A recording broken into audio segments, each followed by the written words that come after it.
This episode of Inside Golf Podcast is brought to you by Inside Sports Network.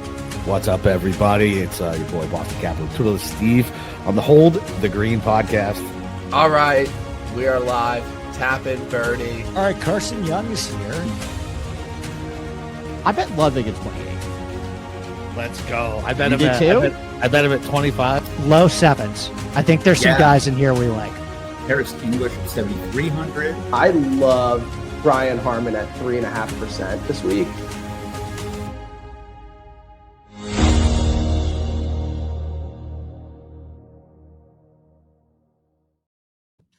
All right, we are back.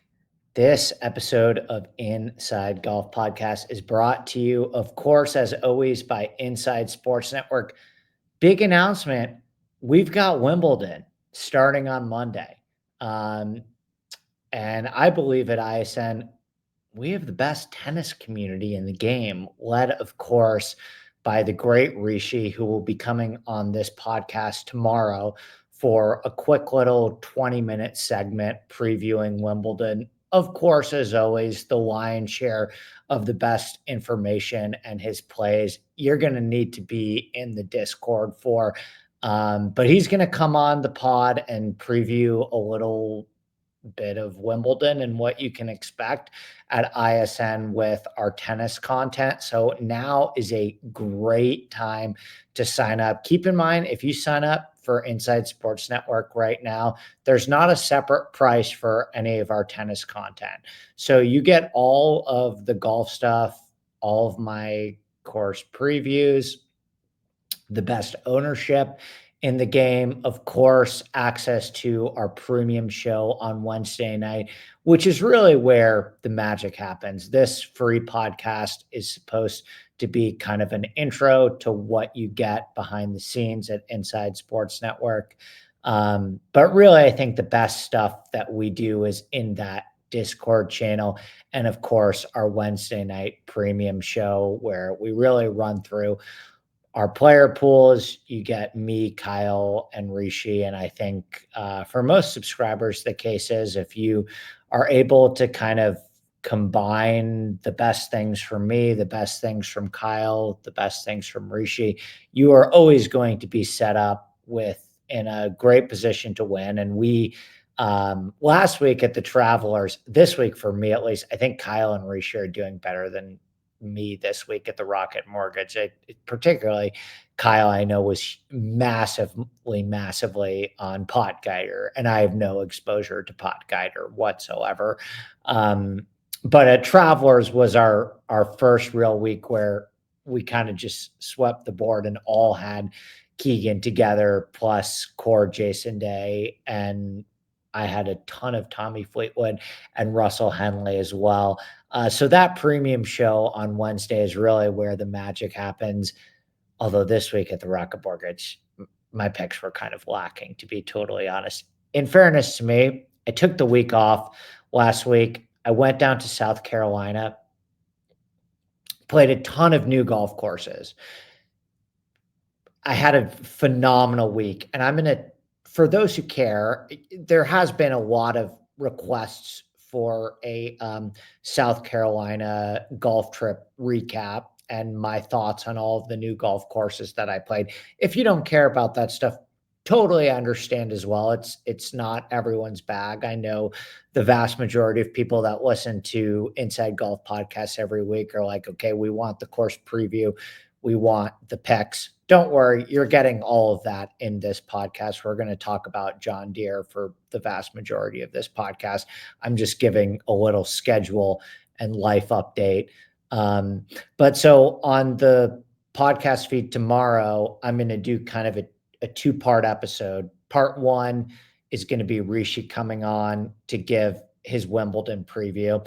And then the second part of the episode we'll put after the Wimbledon preview, so you can choose whether you want to stick around for it or not, where I'll just come back solo and give like a full recap, talking through all of the golf courses that I played, my recommendations for Kiowa. It's a very popular, big American resort that I would highly recommend if you are the type of person that has trying to visit and see all of the best resorts in America, and you've done Pinehurst, maybe you've done Bandon Dunes, maybe you've done Sand Valley or Stream Song. I've done pretty much all of them now except Sand Valley.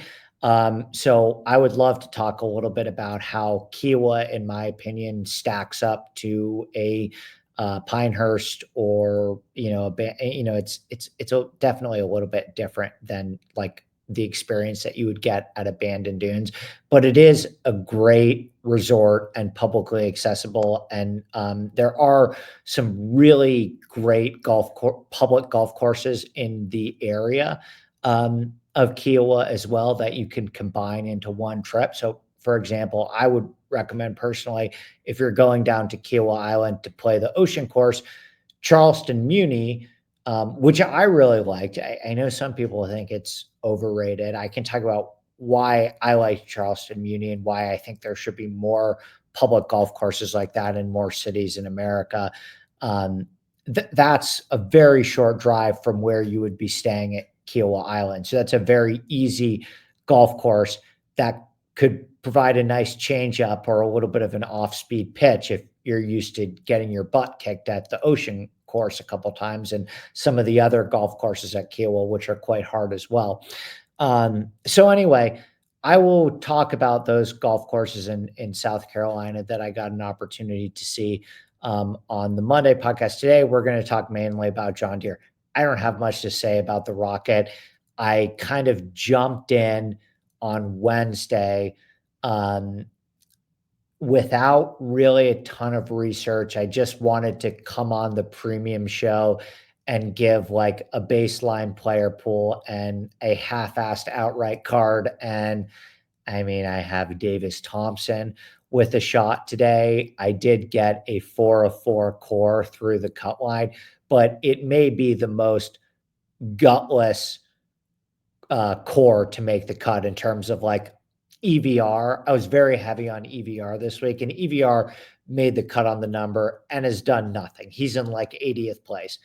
Akshay was a core play for me. Akshay made the cut on the number, has done absolutely nothing over the weekend. He's in like T50, not going to do anything for me. Cantlay. I do think playing Cantlay and Morikawa at the top was the right decision. Obviously, Morikawa's having a great week, and I have 50% Collins in 55% of my lineups. Cantlay's in 55% of my lineups. I kind of looked at the top of the board and I said, I think there's a real, you're getting the two most talented players in the field. Well, Hideki I'd also put in that category to be fair, but I was quite heavy on Morikawa and Cantlay this week, often playing them together in the same lineup, and fine. I don't think either of those guys are going to win me big money this week. And then I faded Ben Griffin and played quite a bit of Cameron Young. And if I had the opportunity to do that over again, I would have played the Ben Griffin chalk and faded the Cam Young chalk. It seems like Ben Griffin is going to outpace Cameron Young, not by a tremendous amount. I think you still win a lot of money this week being on Cam Young, but my plays at the bottom just weren't good enough, right? Like I was quite heavy on Patrick Fishburne and Danny Walker. Both missed the cut. I think the best guy that I have at the bottom is Mark Hubbard, who has a real chance to win. In fair, I did get some good things right this week, but it's just going to be one of those weeks where not enough was right to win big money. I mean, I played a lot of Hubbard. I played a lot of Thor. I played a lot of Doug Gim. Those were all good plays, but you just needed more. Wood Clanton was a big disappointment for me as well. I mean, Wood Clanton was in prime position, I felt like, to make a run at this golf tournament through 36 holes. He shoots a 77 on Saturday. So, I kind of got what I deserved at the Rocket. Travelers was one of my absolute best weeks of the season, both in DFS with all the Fleetwood and Henley and Keegan and Core Jason Day, and then obviously the big outright on Keegan, I gave a decent amount of it back at the Rocket Mortgage. And so hopefully we can rebound at the John Deere because I had a great John Deere last year, hit Davis Thompson, obviously. But these 3 golf courses that we have in a row, TPC River Highlands, Detroit Golf Club, and TPC Deere Run, they are by far the most similar 3 golf courses that you are going to see in a row. I mean, realistically, the question that all 3 of these golf courses is asking are very, very similar. There are some little nuances that are going to differentiate the golf courses from each other. Like if I was telling you straight up the difference between Detroit Golf Club and TPC Deere Run in terms of how I'm modeling it, at TPC Deere Run this week, I'm taking a little bit of the weight that I had at Detroit Golf Club off of putting. Detroit Golf Club, in my mind, is a little bit more of a pure putting contest, and putting that a little bit more off of accuracy off the tee at TPC Deere Run. Whereas if you hit the fairway at TPC Deere Run and being able to play out of the fairway at TPC Deere Run, it's a little bit more important at a golf course like TPC Deere Run than it was at a golf course like Rocket Mortgage, where whether you hit you could be fairly loose off the tee. There's a little bit more of a missed fairway penalty at TPC Deere Run. But for the most part, all 3 of these golf courses in a row, the modeling, the questions being asked is extremely similar. All 3 of the golf courses have very similar scoring conditions. So, if all things are equal and you get what I would call normal weather, all 3 of these golf tournaments are going to be won at around 20 to 25 under. The proximity buckets are very, very similar, right? So again, if all things are equal in terms of the receptiveness and the firmness of the golf course, you're going to be hitting a lot of shots on all 3 of these golf courses between 100 and 150 yards. And so, the tricky thing about some of these golf courses is, and it seems like I'm kind of like 1 for 2 thus far. So the John Deere will define for me whether this was a successful or unsuccessful stretch, where Travelers was an amazing week for me and Rocket Mortgage was a bad week for me. But these golf courses where you have a greens in regulation percentage in the 70 plus percent, so much of the strokes gained pie is putting. We're talking well over 30% of the strokes gained pie is putting because you have such a high greens in regulation percentage. And putting is just a very, very difficult metric to predict. Always has been, always will be. You look at the leaders in putting this week at the Rocket Mortgage. Andrew Putnam, Max Grazerman are 1 and 2. In fairness, that's actually kind of predictable. Putnam and Grazerman both did have very, very solid putting stats coming in.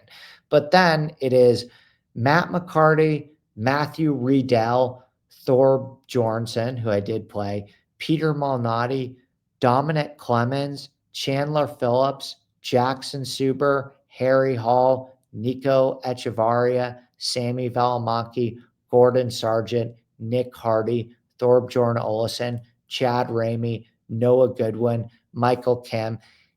Again, you could give people 1,000 tries to try and predict strokes gained putting at these golf courses, and you're still going to have a very, very difficult time. So, with the John Deere Classic, it's another one of those weeks where just at the end of the day, you're going to have to be quite cautious about it. Doesn't mean that it's a tournament where you can't make money off of. Obviously, I had a great John Deere last year, but there always is the potential at these golf courses. Like, don't be surprised if we get a weird strokes gained putting week where the guys that go off with their putter are not necessarily the most predictable players. that's always going to be in play at these types of golf courses. So anyway, let's talk a little bit of John Deere.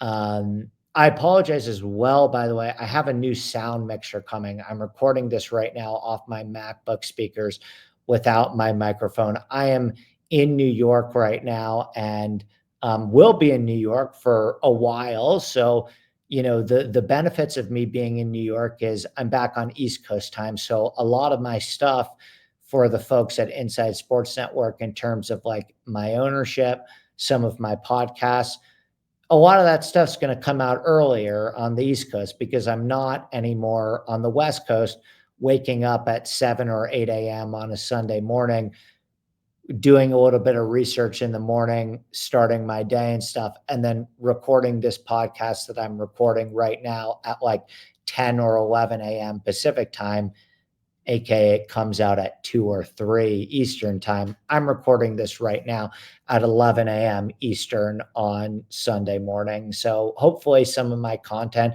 should be out a little bit earlier for you over these next 2 months that I will be in New York. But I'm also playing a lot more golf and doing a lot of traveling while I'm in New York as well, which is not what I was doing when I was on the East Coast or on the West Coast. But big John Deere week for us.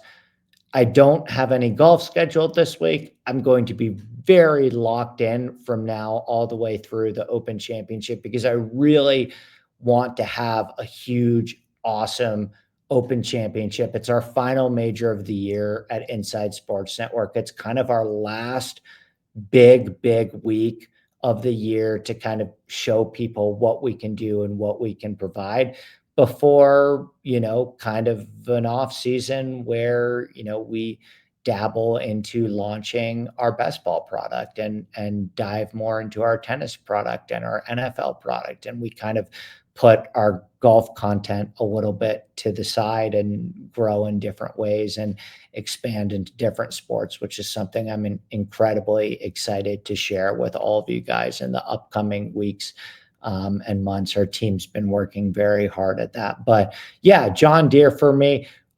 We're giving our guy Twitterless Steve and Capper the week off. Steve was very generous to pick up a lot of the slack for me last week at the Rocket Mortgage when I was away. So I said, okay, I'm back in the mix for the John Deere. I will be super locked into the John Deere for all of our subscribers. Thanks for helping me out last week. You could take a week off if you need it. So this will be at ISN, your primary course breakdown for the John Deere. No hold the green this week. So without further ado, let's dive right into it.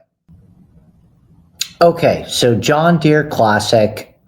This tournament has been a staple of the PGA Tour since the early 1970s. It was previously known as the Quad Cities Open before John Deere took over as the main sponsor in 1999.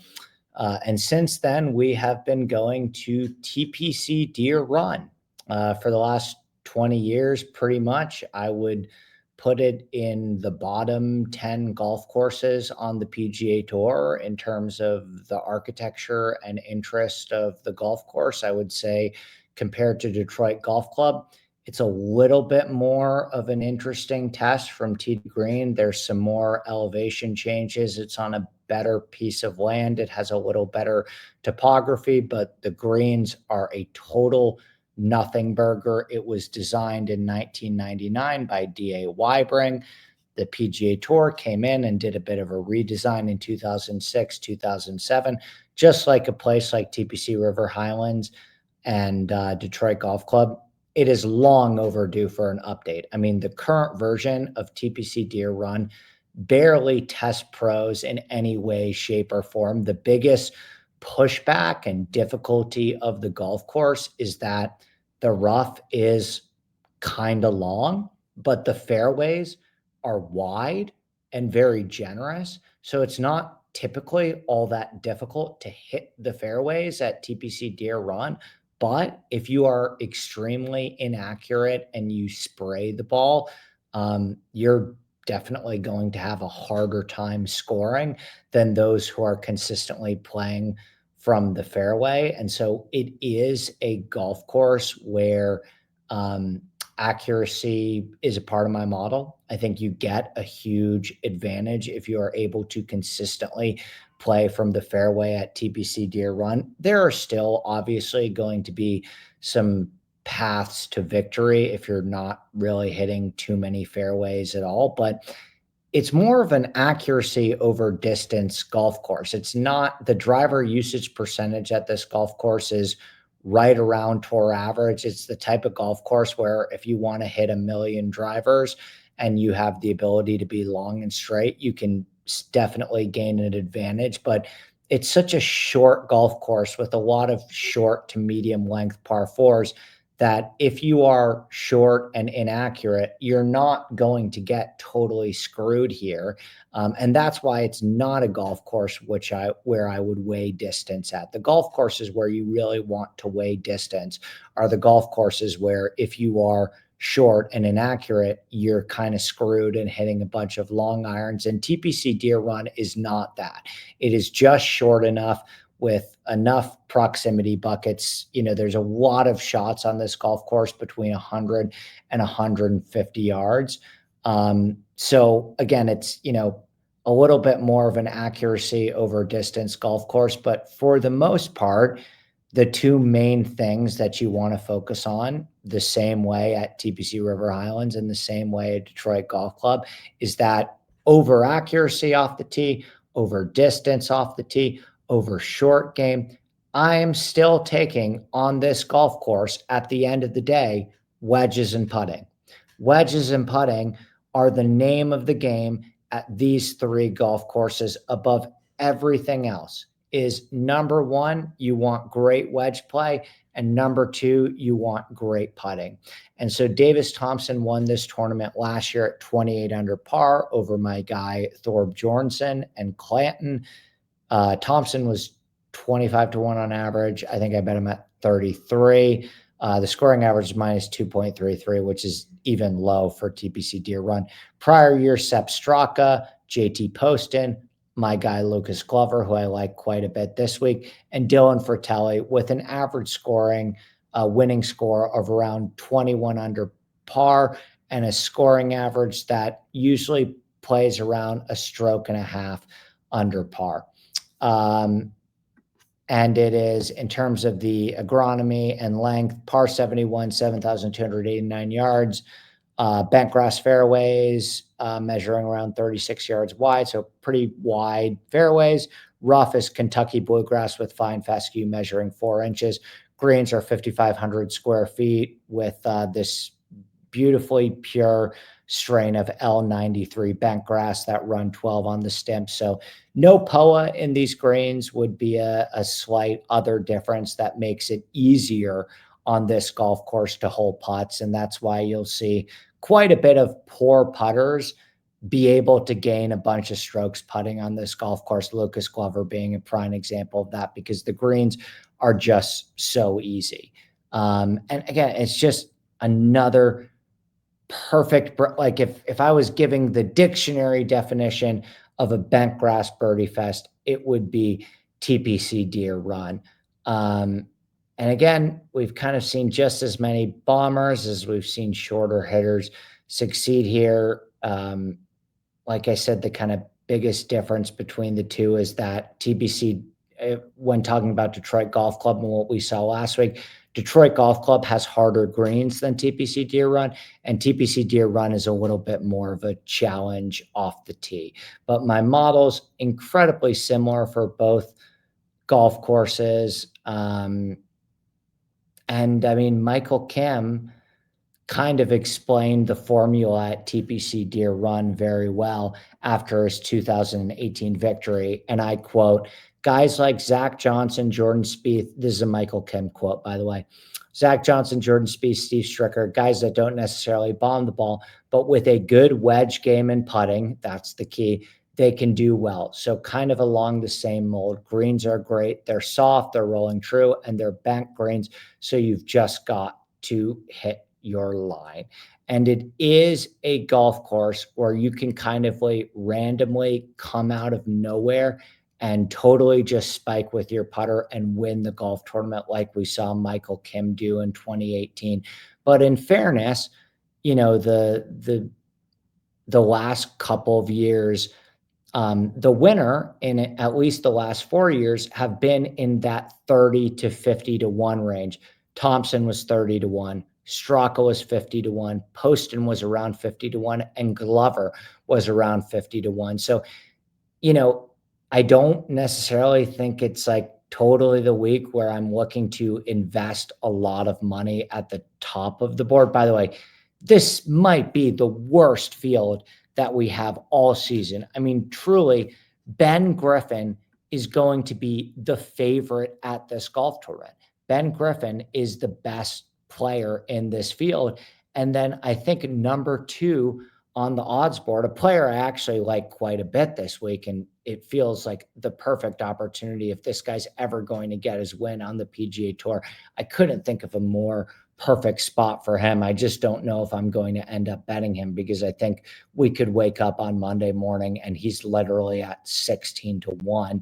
But Denny McCarthy might be like the second or third best course fit in the field. Then you have Sung J M, who can't hit an iron to save his life. I mean, I don't think you could play Sung J right now. I tried to play him at the Travelers based on the fact that even though he's turned into like the worst iron player on the PGA Tour, he still, has one of the best short games in the field. He's been driving the ball great for the most part. The putter's kind of come and gone, but at TPC Deere Run on a golf course where wedge play and putting is so important, and the 2 things that Sung Jae is doing well right now are driving and short game, I think Sung Jae is a bad play. I don't think you could do it. Maybe one of these weeks his iron play is going to turn back in the right direction, but sitting and waiting and wishing and hoping on that, I've tried with Sung Jae plenty of times this season, and he just is on the worst iron run of his career. Truly the worst iron run that I have seen from a good player in the entire time that I've been doing this. And each of the last 10 years, TPC Deere Run has played as one of the 10 easiest golf courses on the PGA Tour. So it's about as birdie festy as it gets. And it generally ranks somewhere between the 3rd and 10th easiest golf course on the PGA Tour, depending on how much rainfall the course receives during tournament week. Last year, the golf course played extremely soft, and we saw our lowest scoring average and winning score in the last 10 years when Davis Thompson won at 28 under par. This year, I would expect a little bit of positive regression in terms of scoring. I would expect the golf course to play a little bit more difficult than last year, as there is not a ton of rain in the forecast leading into the start of the tournament.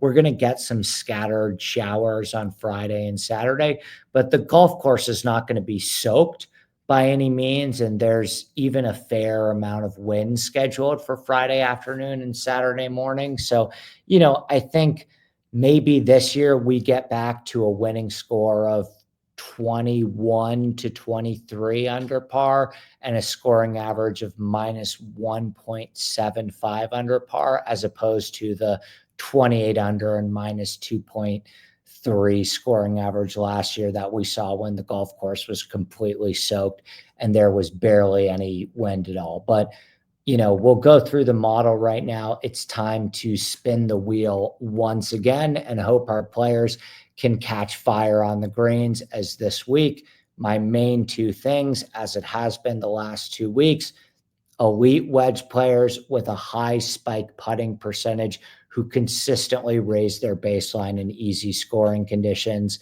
What was I going to say? Last week, too, or the past couple of weeks with TPC River Highlands and Detroit Golf Club, if you've been playing well on these style of golf courses, this is the type of little stretch where you can catch fire and make quite a bit of money on these 3 weeks, on this 3-week stretch. If you are a great wedge player and a great putter, now is your time to cash in. So I looked at overall, I think this is a good 2 more points, and then we'll run through the model actually. I looked at how players have performed at those 2 extra golf courses outside of TPC Deere Run. And the other thing that I will say about TPC Deere Run that I found interesting, in terms of all of the regular golf courses that we see every single year on the PGA Tour, and this is another reason why, this golf tournament's a little bit harder to predict because the greens and regulation percentage is so high. At TPC Deere Run, and maybe this will surprise some people because it is a golf course where, there are a few players that just play well here every single year, like Zach Johnson and Steve Stricker. But compared to other PGA Tour courses overall, it has maybe the lowest correlation of course history on the entire PGA Tour in terms of course history being predictive for each other year after year. It's just a very straightforward, easy golf course with not a lot of strategy, not a lot of nuance to the green. So if there's any golf course where I wouldn't really care too much about prior performance, or even if you've seen the golf course at all, this is the golf course to do it on, right? It's an incredibly easy golf course to show up on your first appearance and contend immediately. Last year, Luke Clanton, Ben Griffin both showed up top 5 in their first appearance. Prior 3 years, Ludwig, Aaron Rai, Kevin Yu, Cameron Young, Christian Bezadenhout, Chris Godrup, they all finished top 7 and contended as first-timers. JT Poston's course history before winning here in 2022, terrible. Dylan Fratelli and Sean O'Hare both won at this golf course in the last decade as first-timers. So point being, this is among my lowest course history weight of the season, but I do care about how you've performed in easy scoring conditions, how you perform at TPC River Highlands and Detroit Golf Club. And so if you combine TPC River Highlands and Detroit Golf Club, the best players overall at both these golf courses that have popped, these are some names to look out for. Number 1, Kevin Kisner. Who cares about him? He's unplayable. He's not a serious golfer anymore. But Tom Kim, Sung J M, Jason Day. I don't know how I feel about Jason Day this week. He's going to get a massive price bump over what we got him at the Travelers, where he was a huge piece for us in a great week. Rico Hoey, gosh, that did not work out this past week. He might be the worst putter right now on the entire PGA Tour. Chris Kirk, who's playing great at Rocket Mortgage right now. Eric Cole, I don't really know what to do with Eric Cole because I think this is a phenomenal golf course for Eric Cole, but I don't really know where the state of his game is at. He withdrew from the Travelers and actually boned a really nice lineup for me. And then he was originally supposed to be in the field at the Rocket Mortgage, and he withdrew from that golf tournament as well. So I don't know if Eric Cole is like fully healthy at the moment, but if he was, I would think this would be a perfect golf course for him. Davis Thompson, Seamus Power, obviously those are guys that have performed great at all of these Bentgrass Birdie Fests and obviously have great course history at TPC Deere Run as well. So let's take a quick break and then we will finish up with the model and a few early leans. Okay, top 20, number 1, Lucas Glover, former champion, obviously at John Deere. For my money, I think he's probably the best wedge player in the field. Not a great putter by any means, but he has shown the ability to putt very well on these greens. He's very accurate off the tee. You know that Lucas Glover is always going to be playing from the fairway. And this is a golf course, TPC Deere Run, where certain players, they kind of figure it out, and it's very easy for them to win multiple times. I don't think Lucas Glover's skill set and what he does is very dissimilar from a Zach Johnson or a Steve Stricker. So do I believe that this is the type of golf course that Lucas Glover could stack multiple victories at, particularly the way that he's playing right now? He was my favorite play in the $6,000 range at the Travelers Championship, and he finished ninth, gaining significantly off the tee and on approach. So Glover is hitting the absolute piss out of the ball right now. He's just straight flushing. And this is a very, very comfortable golf course for him. I could easily see Lucas Glover stacking another victory at the John Deere. There's a very high likelihood that he will be on my betting card as one of my picks to win. Number 2, Ben Griffin. The guy's just playing phenomenal golf right now. I mean, what more is there to say? He was incredible chalk at the Rocket Mortgage.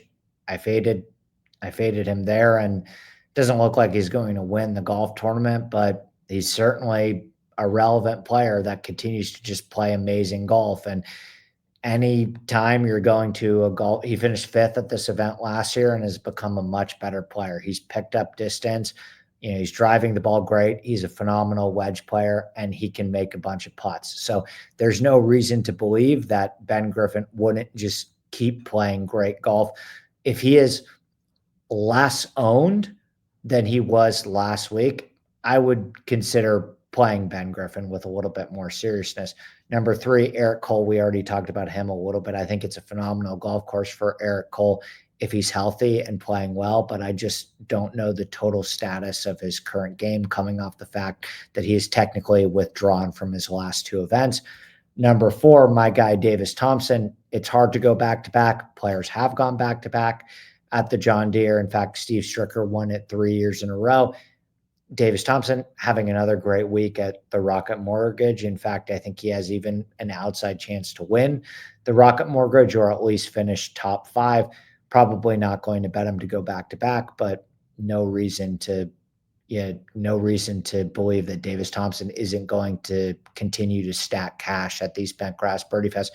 Number 5, Rico Hoey, and I expect that rank to go a little bit downhill after the 2 rounds that he put up at Rocket Mortgage, where he actually hit the ball really well. Like, he gained over a stroke and a half off the tee and on approach. In 2 rounds at the Rocket Mortgage, Rico Hoey lost 6 strokes putting. Okay.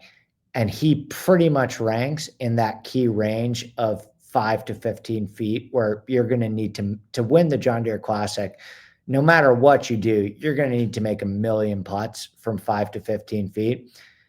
There's a chance that Rico Hoey might be the worst putter in this entire field, at least right now, from 5 to 15 feet. So doesn't really matter how well he continues to hit the ball. He's very just good overall driver of the ball. He has great distance and accuracy, and he is a great overall approach player, whether it be wedges or long irons. He's a great iron player throughout the bag.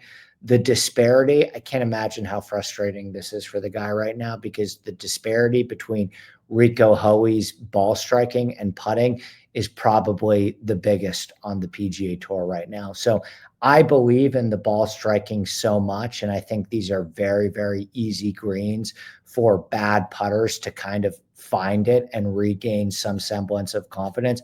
I'm going to play Rico again because I believe in the ball striking upside. But in terms of like a pick to win, he is so far lost with his putter that I think like his upside this week is regaining a little bit of confidence with his putter, maybe getting back to a neutral putter this week. And I think finishing top 10 or top 20, but I don't trust him to make enough putts to win a golf tournament right now. He's just too far gone. Luke Clanton, number 6, played well at the John Deere last year.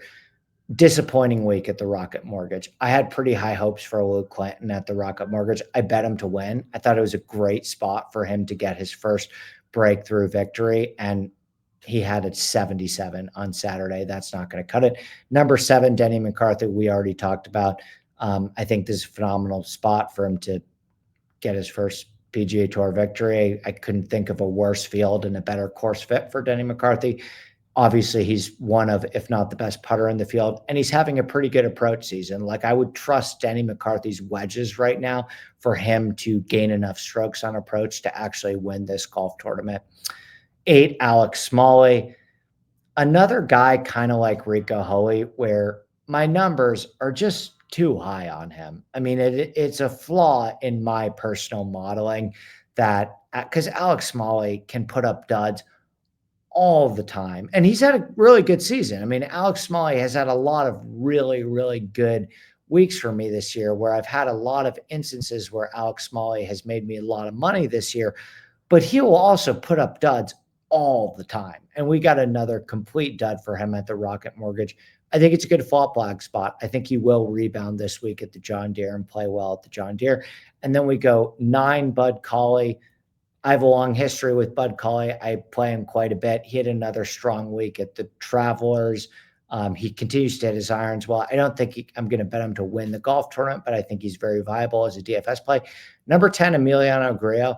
Emiliano Grillo might be a bet because Emiliano Grillo has kind of quietly become on this stretch like the best iron player in this field. I mean, right now, in terms of this field, I have Lucas Glover and Emiliano Grillo as the best current approach players in this field. I mean, if we are talking about wedges and putting, right? And we say that wedges and putting are like our two biggest things here. I think you could bet the best putter in the field and Denny McCarthy. And then if you wanted to bet the two best wedge players in the field, I would lead you towards betting Emiliano Grillo and Lucas Glover, who, as a bonus, are both very accurate off the tee as well. And I think that's what I may end up doing is like a Lucas Glover, Emiliano Grillo, Denny McCarthy card. I'm not going to bet Denny under 20-1. I can tell you that much. And so maybe Denny's out for me as an outright bet, but just ends up being a key piece for me in DFS because in a vacuum this week, if we're talking about players at the top of the board for DFS, and this could completely change. So obviously be sure to join ISN and tune into our Wednesday show when I really make the real decisions of who to play in DFS and who the best plays are. Once I see the market settle, we get more accurate weather. I see the ownership for the guys. But if you're telling me just based on course fit, no ownership, early leans for DFS, my favorite play at the top over Sungjae, over Ben Griffin, over Jason Day, over Davis Thompson, over Luke Clanton, over Siwoo Kim, I'd choose Denny over all of those guys based on the way he's hitting his wedges and the way he's putting and his course history right now. And then we'll go through the final 10 because they're all kind of usual suspects that played well at the Rocket Mortgage, have good course history at TPC Deere Run, and are just perfect wedges and putting guys. Every single one of these players has either been just like a menace in easy scoring conditions, is a great wedge player, is a great putter, or both. And so you have Jason Day, Siwoo Kim, Andrew Putnam, Keith Mitchell, my guy Doug Gim having a great week for us at the Rocket Mortgage again, JT Poston, Chris Kirk, Thorbjorn Olesen, Seamus Power, and Ryo Hitsatsune. A lot of the usual suspects here. But for me, as I mentioned, I think my strongest early leans just based on let's oversimplify this thing at a macro level and identify the straight up best wedge players in this field and the straight up best putters in this field. I think my three favorite kind of early leans course fits that I'm percolating around, Eric Cole, if the health is all right, that's going to be a guy I'm going to take a chance on in DFS, but probably don't trust his health enough right now to win the tournament. But kind of those three big early leans for me are Lucas Glover, Emiliano Grillo, and Denny McCarthy. That's about as far as like DFS guys I'll take chances on again in DFS. Eric Cole, Rico Hoey, Alex Smalley, Bud Cauley, Doug Gim, obviously. I like Chris Kirk. Olesen, Seamus Power as well. Seamus Power on the bounce back after missing the cut at Rocket Mortgage. I think he'll bounce back nicely this week. But that will do it for me. Thank you as always for listening and subscribing to our YouTube channel. If these free previews are helpful for you, the best thing that you can do to keep making them free, because we are thinking about and experimenting, maybe should we put this stuff, the course previews, behind the paywall? Are we doing our subscribers a disservice by, am I giving too much away in the Sunday previews? But it's kind of a double-edged sword, because these previews are kind of the our biggest marketing as well. It's really the only way that we really kind of market the company. So it's how a lot of new people will find ISN in the first place. But point being, if these Sunday podcasts help you quite a bit, throw us a like or subscribe on our YouTube channel, share it around on Twitter if you haven't already. And I will be back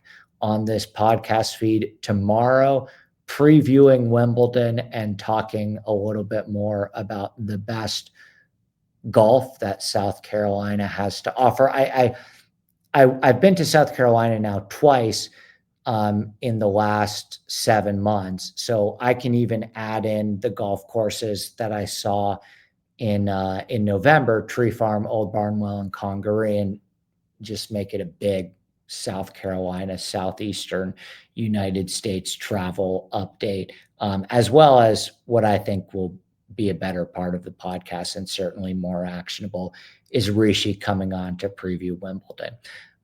So best of luck with how your bats and DFS lineups turn out at the Rocket Mortgage, and we will be back on this podcast feed tomorrow. Cheers.